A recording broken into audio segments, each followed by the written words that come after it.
Hello everybody and welcome to my YouTube channel. My name is Andrew Kirchhoff and today we're going to be going over 9 under the radar players for the 2018 fantasy football season. So you may be thinking, what constitutes being an under the radar player? Because as you can see on the screen, I've got Jordy Nelson to the left and Blake Bortles to the right. Well, in my opinion, these are players going into the 2018 season that aren't being valued as high as they should be. They're undervalued. They're not technically considered sleepers, but at the end of the day, I see them as players that have very low ADPs. They are going to have great value going into the 2018 season. So today we're going to be going over a handful of quarterbacks, running backs, receivers, and tight ends. And I'm going to try to give you arguments on why I believe these players are being overlooked and undervalued consistently by many players of fantasy, and why you should, take a look at them, maybe draft them, stash them on your bench. A lot of these players that I'm going to go over today aren't going to be starters for each team, right? If they were going to be starters, then, most likely they're not going to be under the radar, right? These players are going to sit on your bench. They might be your third wide receiver or a flex running back, maybe a second tight end, or if you're playing a super flex, it could potentially be your second quarterback that you roster and start. Anyway, at the end of the day, I want to thank everybody who's continuously supporting my channel. I'd like to ask you right now to subscribe and keep supporting me. I'm going to keep bringing out content as many times a week as I possibly can. I appreciate everybody, and let's get right into 9 under the radar players for the 2018 season. Everybody, how's it going? So, as you can see on screen, we're right into it. Pretty simple. Mitchell Trubisky, right? Now, Mitchell Trubisky was drafted in the 2017 draft as the second overall pick by the Chicago Bears. I mean, pretty simple. Mitchell Trubisky last year was the 30th ranked quarterback in fantasy football, 6 point per passing touchdown. Right? Last year, he was a 30th ranked quarterback. Not great, obviously. His stats consisted of 2,100 passing yards, 7 touchdowns, 7 interceptions, about 250 rushing yards, and 2 rushing touchdowns. Overall, in 6 point per passing touchdowns, he had 148.52 fantasy points. That's not great, right? You and I both know that. We can realize that just off looking at the stats, he didn't have a great year. But, he's not the first quarterback to be thrown to the wolves in their rookie season, right? Mitchell Trubisky last year was technically not even supposed to be the starting quarterback, right? They brought in Mike Glennon to start for the Chicago Bears. Obviously, that derailed game 1, and Mitchell Trubisky's legacy began. And, the way I see it, yes, he had a very difficult rookie year. Again, only 7 touchdown passes.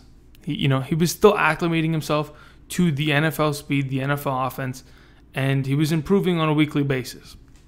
So, as I said before, he's not the first quarterback to be thrown to the wolves. Jared Goff the year prior, right, was kept, under wraps on the bench for a couple weeks behind Case Keenum until they finally said, forget it, we have to start Jared Goff after the head coach Fisher was fired for the Rams, right? They put in Jared Goff. He got mangled, right?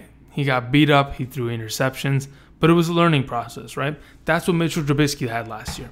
So the way I see it, this coming season, Mitchell Trubisky can be last year's Jared Goff. He can, have a rough rookie year, but comes back in his second year and proves to everybody why he was drafted so high, why the potential is still there, and why he has fantasy value to us, the fantasy players, right? So what did they do to improve Jared Goff, right? They surrounded him with weapons and protection, right?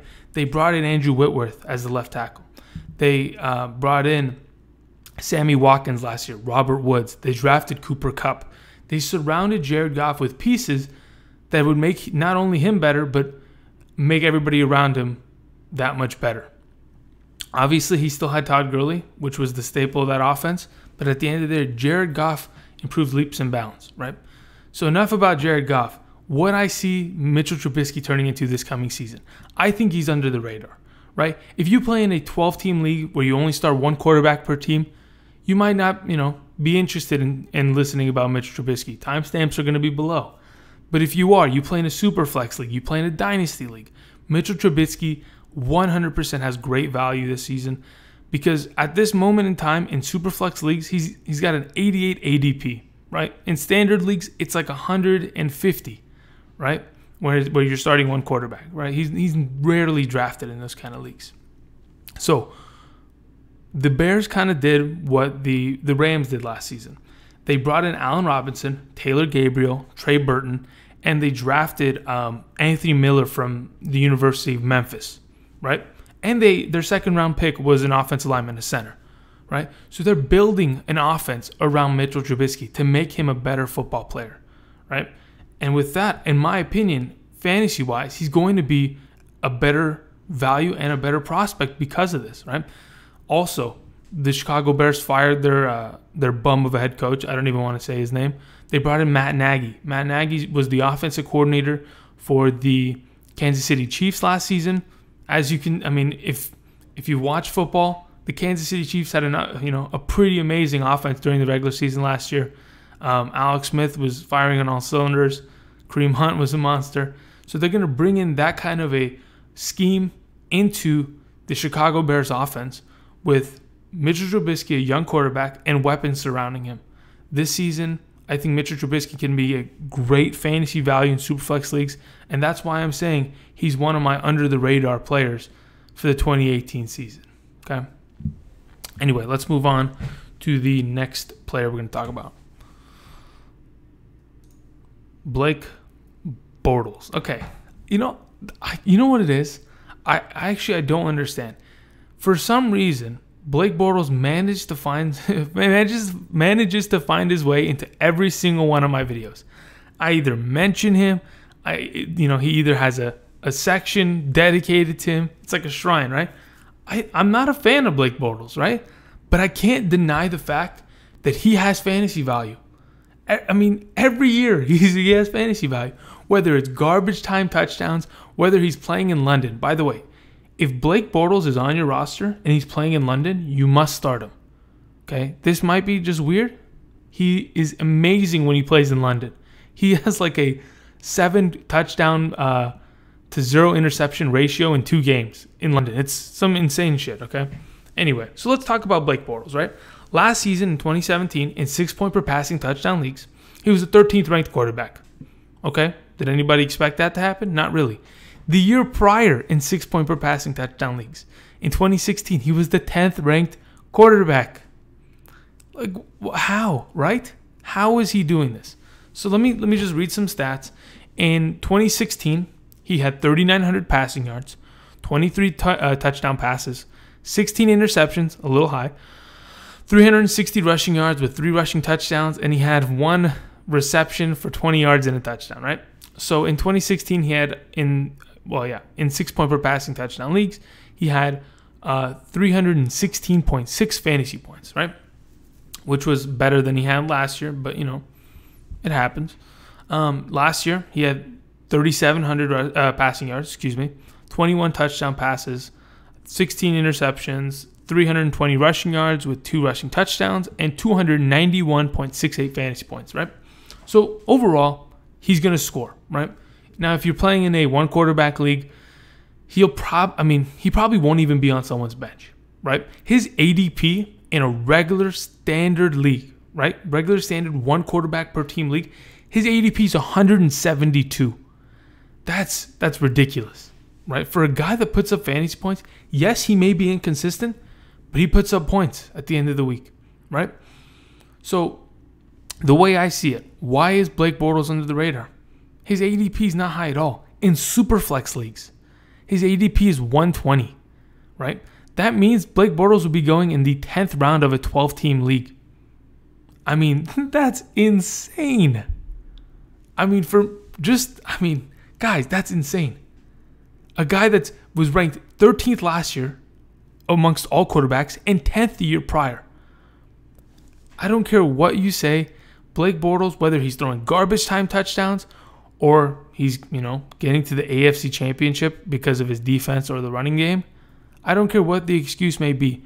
He scores during the regular season of fantasy consistently.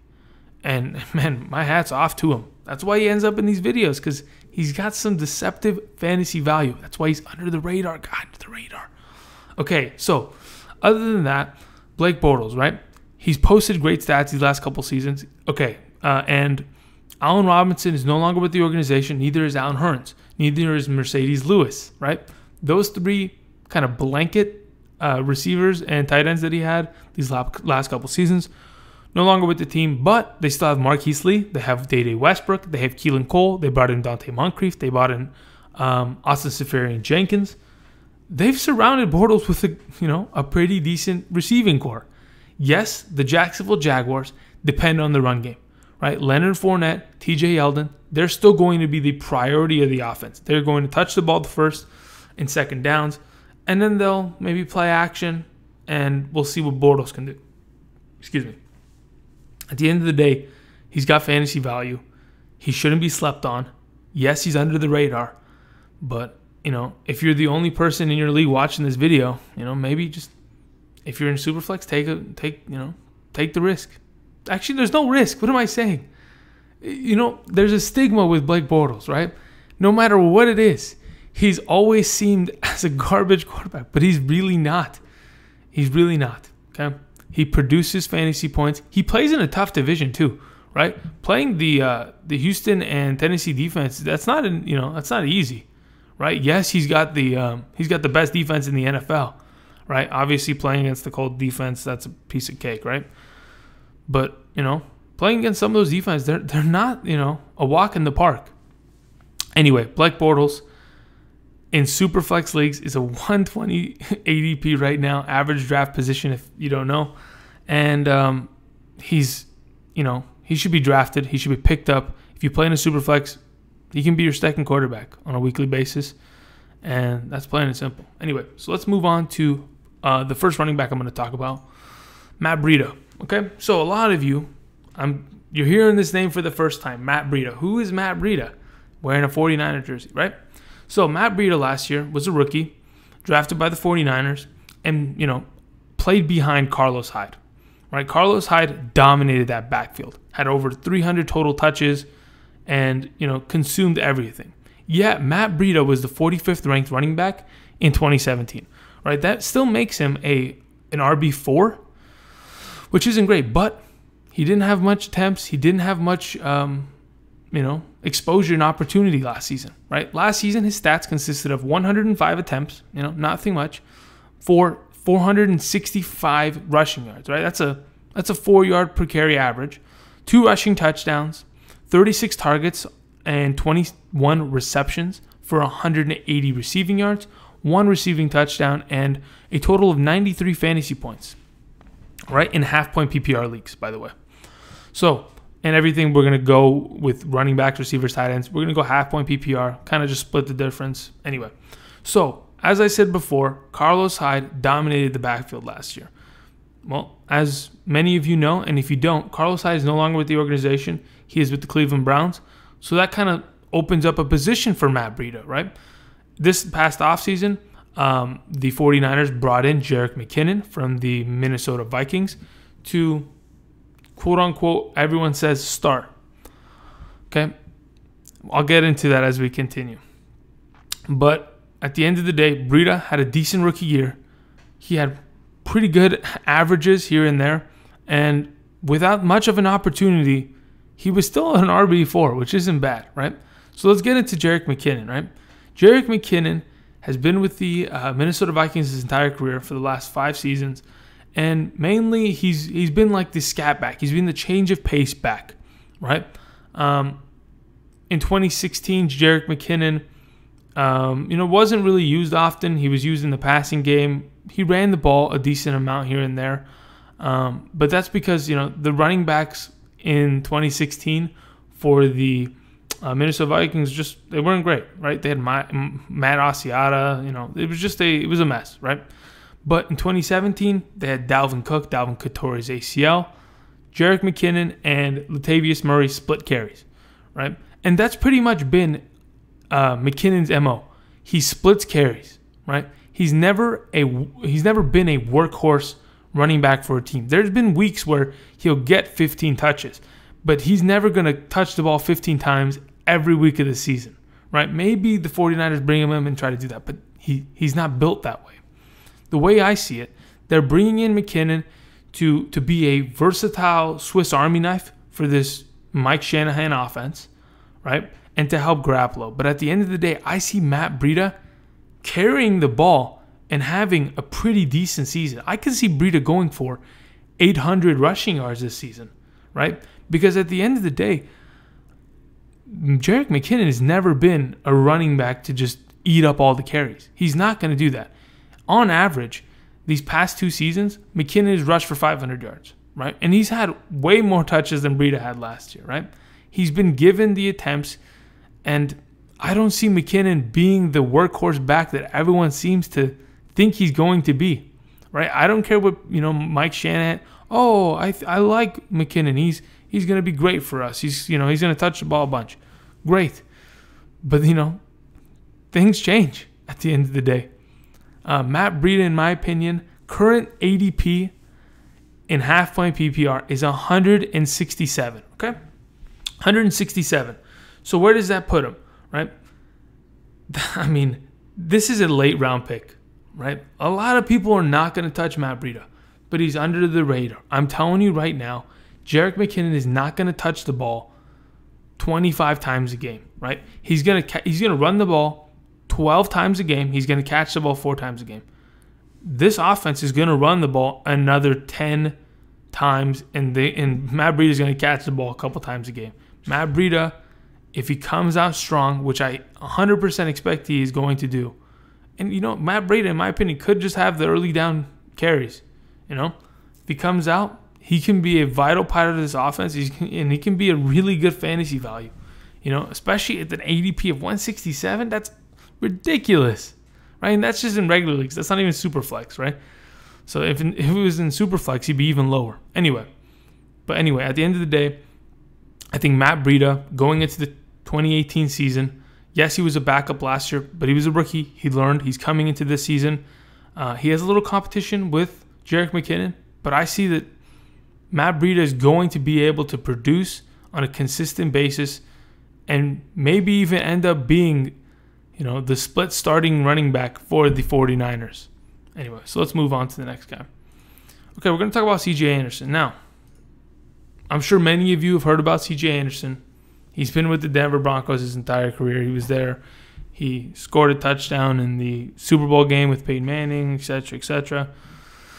Perhaps you've heard me talk about him in my past videos. I always say he never stays healthy, but last season, he kind of shut me up, right? C.J. Anderson played all 16 games and was the 16th ranked running back in 2017. In 2016, he was the 40th ranked running back because of all those injuries he sustained.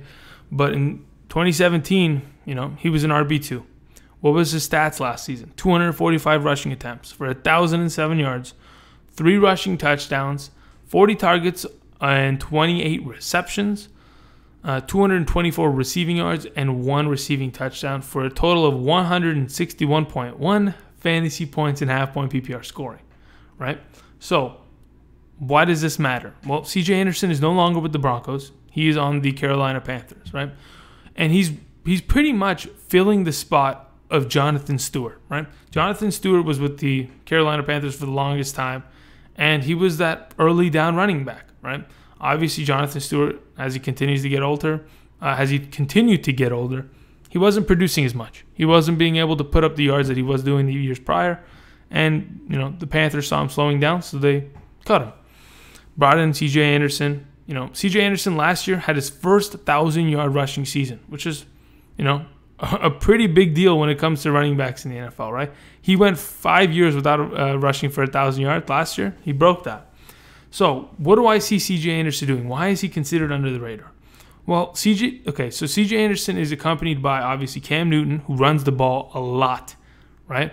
And Christian McCaffrey, who is a running back that is majority a PPR running back, right? He's going to have maybe 300 yards, 400 yards rushing a season, but nothing more than that. He's not going to be given the ball first and second down to run the ball in between tackles. He's a change of pace back that wants to catch the ball or run the ball to the outside in order to make plays.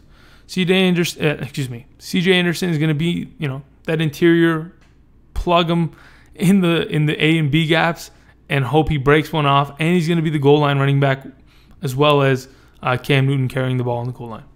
So let's talk about what he's pretty much inheriting by going to the Carolina Panthers, right? So Jonathan Stewart last season, okay, didn't have terrible yards. 200 rushing attempts, right? Something where C.J. Anderson would probably be comfortable with, 200 rushing attempts, just to make sure he doesn't get injured. 680 rushing yards, which was decent for Jonathan Stewart last season, right? A lot of people probably didn't realize that. And he had 6 rushing touchdowns, right? Jonathan Stewart wasn't terrible. The year prior, okay, obviously he didn't have McCaffrey breathing out on his back, but Jonathan Stewart the year prior, 800 rushing yards, 9 touchdowns. So there was potential in this offense for a running back to come in and to, absorb some fantasy points pretty much, right? Yes, McCaffrey is going to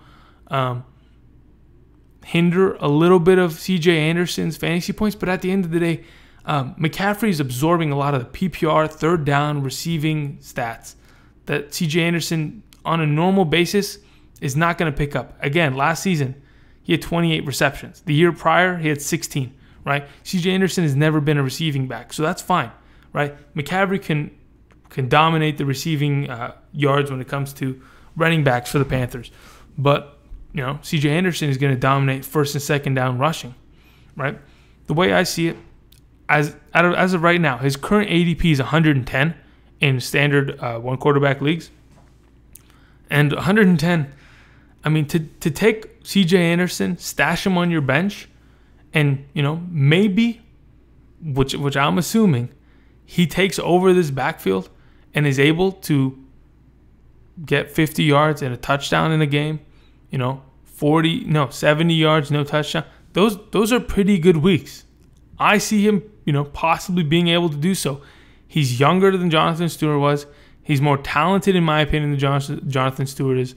And at the end of the day, the way I see it, he's under the radar. A lot of people aren't going to draft him.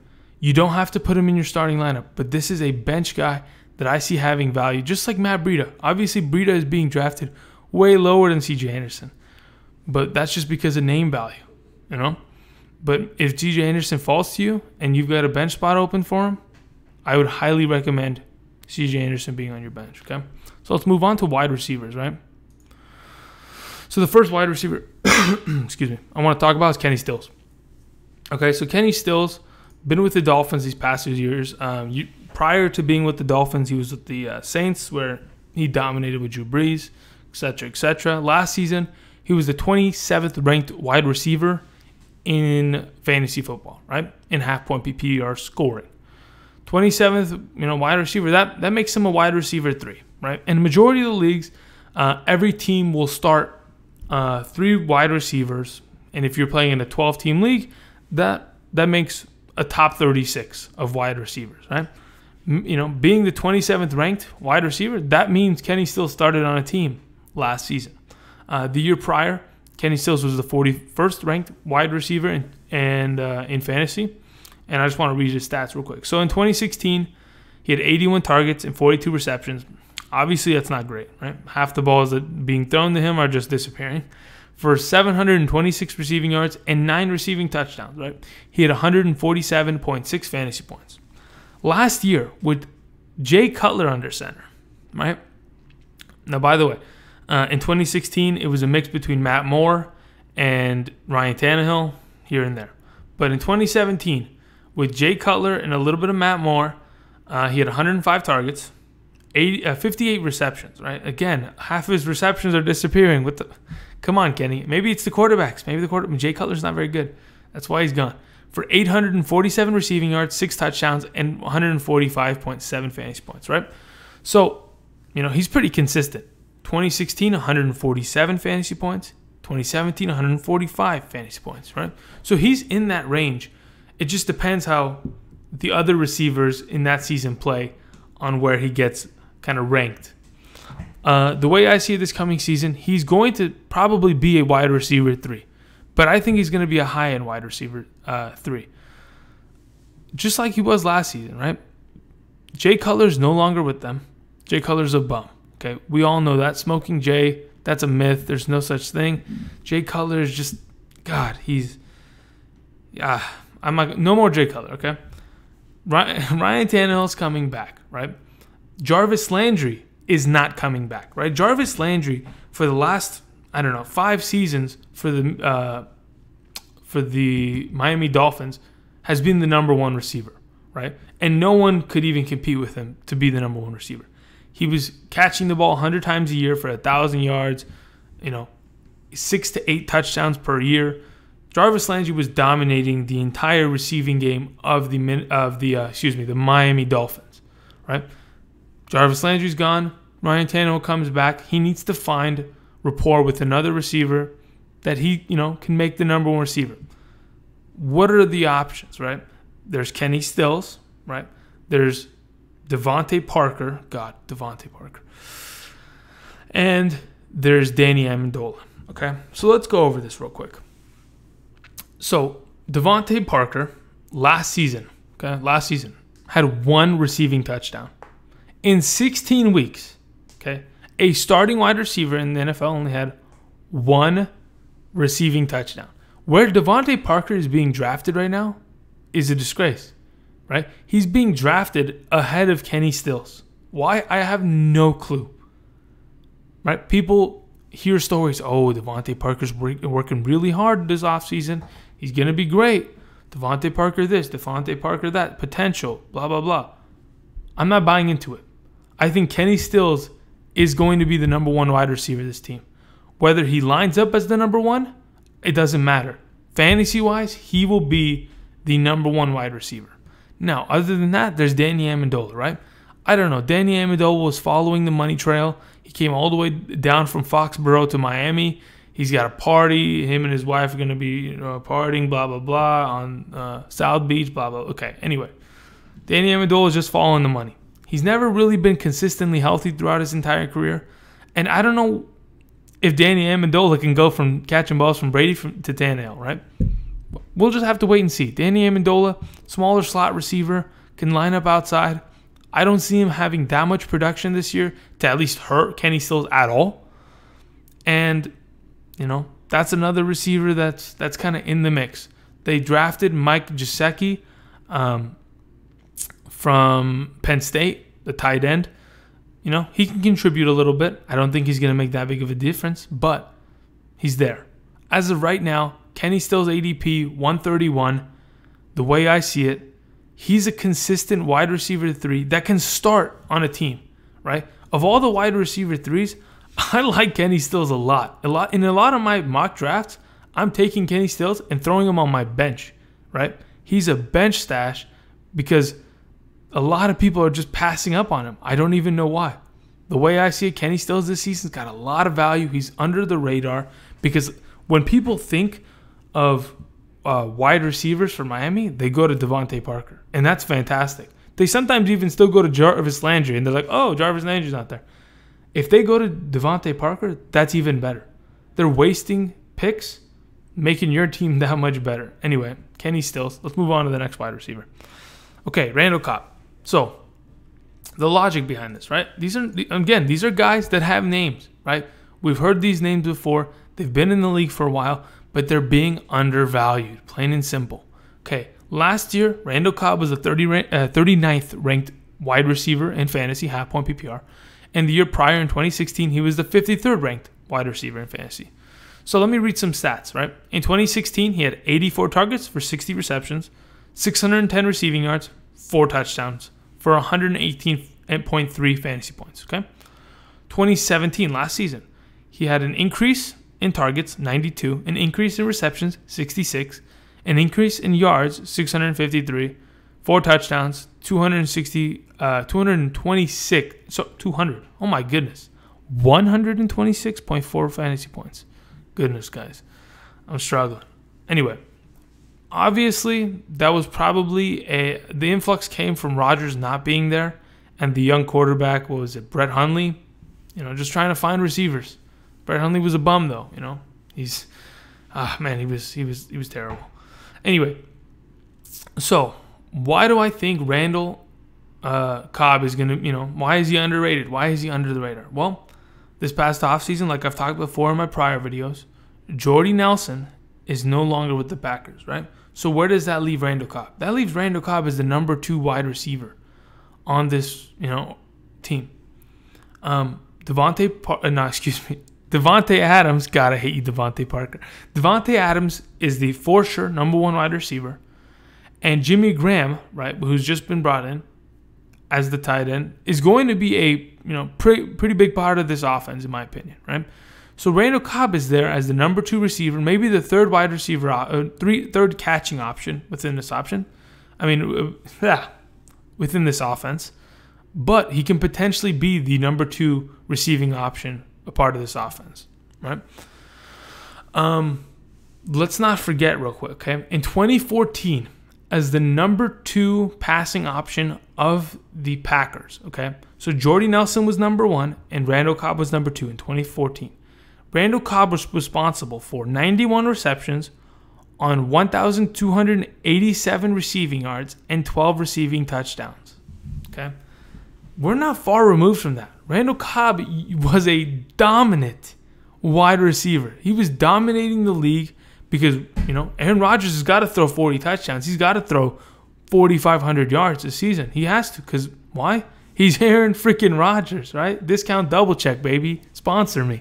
Anyway, the way I see it, Randall Cobb being the second option of an Aaron Rodgers offense, he's got immense value, Yet his ADP is still 93, right? Why is he still so low? You can draft Randall Cobb and put him on your bench. We're back, okay. And put him on your bench. Because if you don't want to spend too much for him, you don't want to reach, great. You can get him at an ADP of 93. I'm telling you, what is 93 ADP? Yeah, it's like, what was that, the 9th round? No. It's because that's 72. It's like, well, it depends how many teams. Anyway, we're not going to do math. Quick math, no. Bad. Anyway, Randall Cobb, I see him being extremely undervalued and under the radar this season. He's the number 2 wide receiver on this team, okay? Plain and simple. Unless we have some, Geronimo Allison come out of nowhere and take, I doubt it, right? Those guys are not, the guys that are on the roster at wide receiver for the Packers, they're not coming to take his job. So I see Randall Cobb having a really good 2018 season, okay? Let's move on to the 7th player we're going to go over. Okay, so speaking of the Packers, we got Jordy Nelson here, right? So let's put this in perspective, right? Jordy Nelson, right? Great value. In 2017, yes, he was the 48th ranked wide receiver, but he didn't have Aaron Rodgers under center. But in 2016, Jordy Nelson was the number 1 ranked wide receiver in half-point PPR scoring, okay? In 2016, he had 256 fantasy points, right? 97 receptions, 1,257 receiving yards, and 14 receiving touchdowns, right? And this is only 2016. That's 2 years removed, right? Jordy Nelson was the number 1 ranked wide receiver in fantasy. Why? Because Aaron Rodgers was his quarterback, right? This is even more of an argument for Randall Cobb. But anyway, why are we talking Jordy Nelson? Well, his current ADP is 100. 100. That's, my brain is starting to hurt. Okay, this isn't standard PPR or half-point PPR league. His ADP is 100. That's ridiculous. He's going to the, obviously, the black and silver Oakland Raiders. He's got a decent quarterback, right? Derek Carr is not terrible. Yes, he may, be extremely consistent, but there's potential for Derek Carr to be a good receiver this coming year. Good receiver? Excuse me. A good quarterback this coming season, right? Amari Cooper and Michael Crabtree were bums last year, right? Plain and simple. The Raiders were just, They were mediocre last season. This year, they brought in Coach Gruden. They got rid of Michael Crabtree. They brought in Jordy Nelson. They've still got that amazing offensive line. Marshawn Lynch was not terrible last year. Almost had 900 rushing yards, right? They've got a decent offense that if they can get into a rhythm, if they can build some rapport, can be really good, right? That's why I see Jordy Nelson, kind of being undervalued, under the radar this season. For an ADP of 100, you got to be kidding me, right? Let's say, for example, Amari Cooper comes out and he's the Amari Cooper of last season, okay? Let's say, for example, he comes out and he's just extremely inconsistent and he's not playing well. Jordy Nelson automatically becomes the number one wide receiver, right? I do not mind taking a number one wide receiver from a team at an ADP of 100, right? That is a steal. That is a steal, right? And then let's say, for example, Amari Cooper comes out, which everyone is expecting, and he becomes, what he usually is: 1,000 receiving yards, 8 touchdowns, 90 receptions. He becomes Amari Cooper, right? He comes back to form. That's better, right? Because if Amari Cooper has value on the other side of the field, they're gonna put the number one they're gonna put the number one corner on Amari Cooper. Jordy Nelson, who's been, he's been used to being guarded by number one cornerbacks, is going to have an opportunity to just tear up those number twos. I'm telling you. Anyway, for an offense who likes to throw the ball as much as they do, yes, they don't want to feed the ball to Marshawn Lynch because he's getting older, right? He still can produce. But at the end of the day, they want to throw the ball with Derek Carr because they know he's capable of it. And if they can put Derek Carr in a situation where he's going to be consistent, then Jordy Nelson is a perfect player to pick up. You can put him on your bench, and I'm telling you, a couple weeks in, Jordy Nelson's going to be a beast. He's going to be a beast. I can't believe the Packers let him go. All right, let's go to tight ends. Hello? No, what the heck's happening? Okay, we're back. Okay. Ricky Seals-Jones, okay? Ricky Seals-Jones. Okay, so now you might be thinking, who? Who is Ricky Seals-Jones? You can see he's in the Cardinals uniform, number 86. So, little background, okay?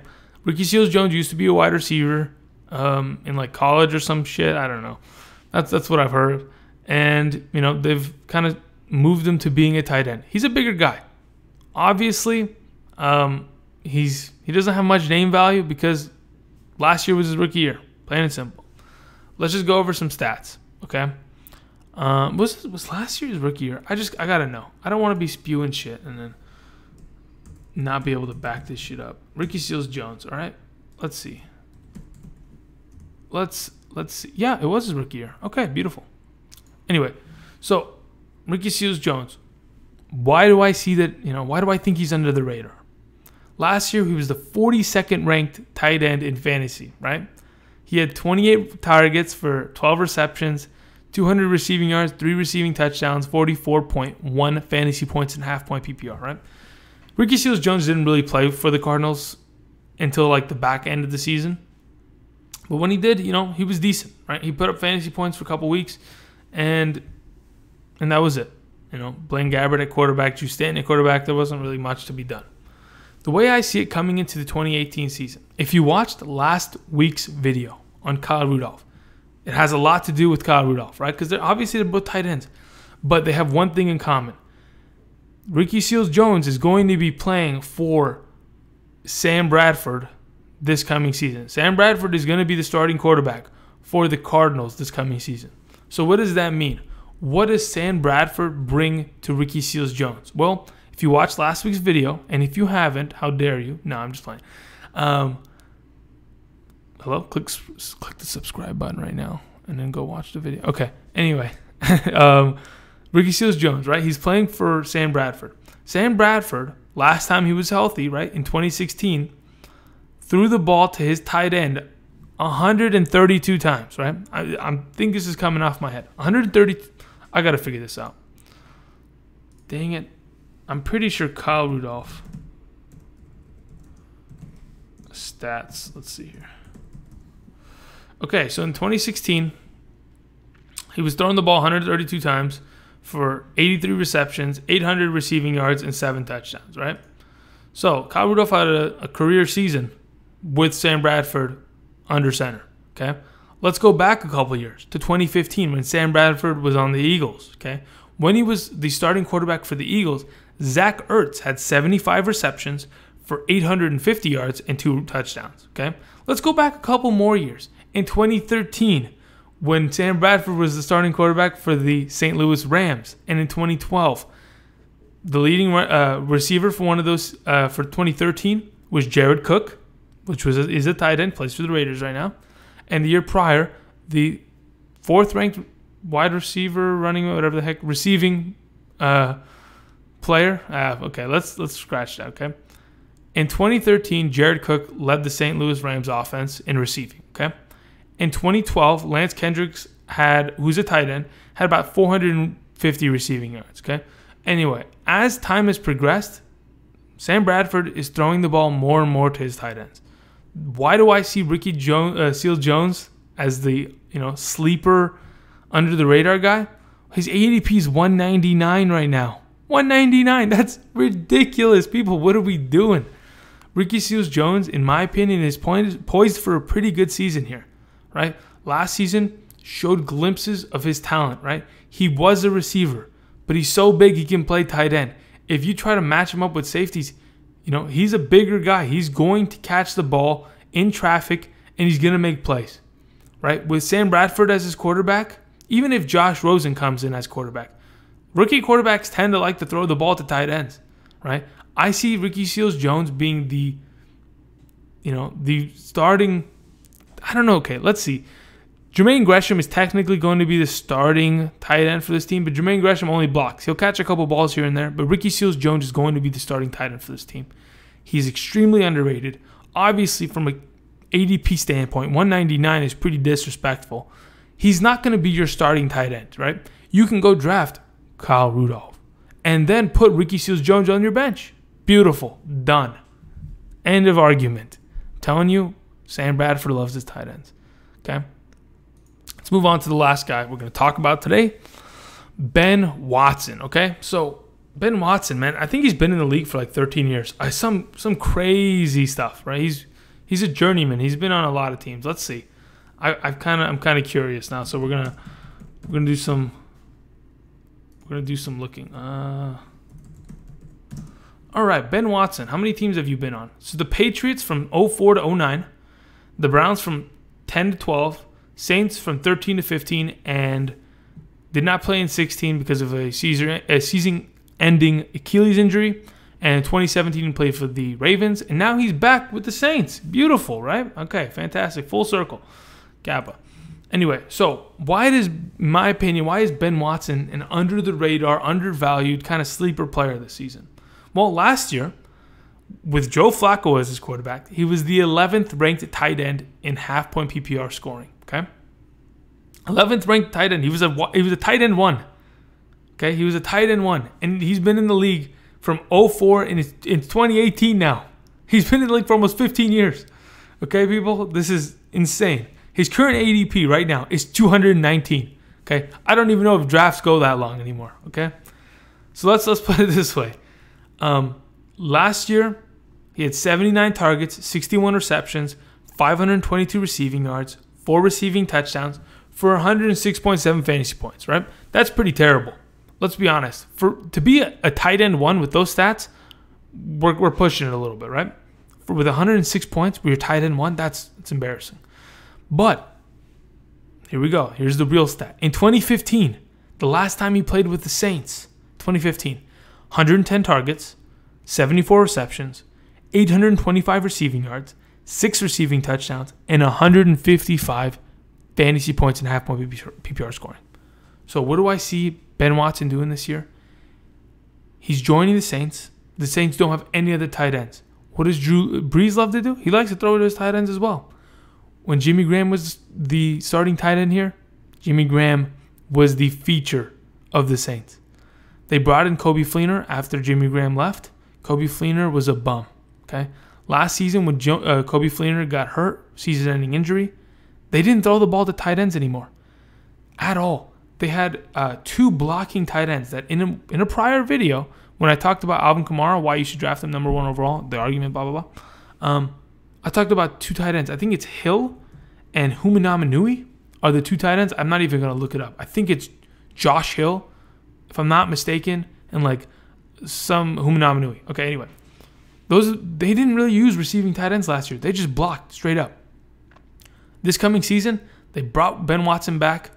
He's going to be a vital part of this offense. The way I see it, at an ADP of 219, man, this is a steal. Put him on your bench. He's not. I mean, look, just imagine, right? You take Kyle Rudolph as your number 1 tight end. Just take Ben Watson as your number 2. Okay? Maybe eventually when he starts popping off, because he's going to, because he's playing with Drew Brees, after he starts popping off, it'll give you trade value. It'll let you trade him away to the owner that drafted Austin Hooper or something, you know? It'll give you the availability to start him when Kyle Rudolph is on a bye week. Anyway, at the end of the day, I think Ben Watson is poised to have a pretty good year in his 15th season in the NFL. And that's pretty much it. Those are all the players we talked about. Again, from the top, we talked about Mitchell Trubisky, Blake Bortles, Matt Breida, C.J. Anderson, Kenny Stills, Randall Cobb, Jordy Nelson, Ricky Seals-Jones, and Ben Watson, right? At the end of the day, the way I see it, these are players that are just undervalued. They're under the radar. You can snag them in your drafts, and you're not going to regret it because they've put up points in the past, and or they're poised to set career highs these coming seasons because opportunity is there, and it's time. Anyway, thanks everybody for watching. Appreciate all the support. If you haven't subscribed, please do so. Content's coming out every week, 2-3 times a week, consistently, until the end of the season, pretty much. Even when the regular season starts, we'll have waiver wire things. A couple thoughts. I didn't add any rookies here because I'm going to be doing a rookie video in the next couple days. I'm going to be talking about Le'Veon Bell declining his contract yesterday. Talk about Brandon Cooks and his new contract, LaShawn McCoy allegations. We're going to have videos on that in the next couple days. Anyway, I want to thank everybody for watching. Please subscribe if you're interested and you want more content on a weekly basis. And comment below if you have any questions. Tell me what you think about this list. Are any of these players not worth their ADP at this point? Because in my opinion, they are really being undervalued. Anyway, thanks everybody for watching. Please comment below. And timestamps also below. Watch another one of my videos, please. Thank you. All right. See you guys. Ba-da-bum, ba-da-bum, bum, bum.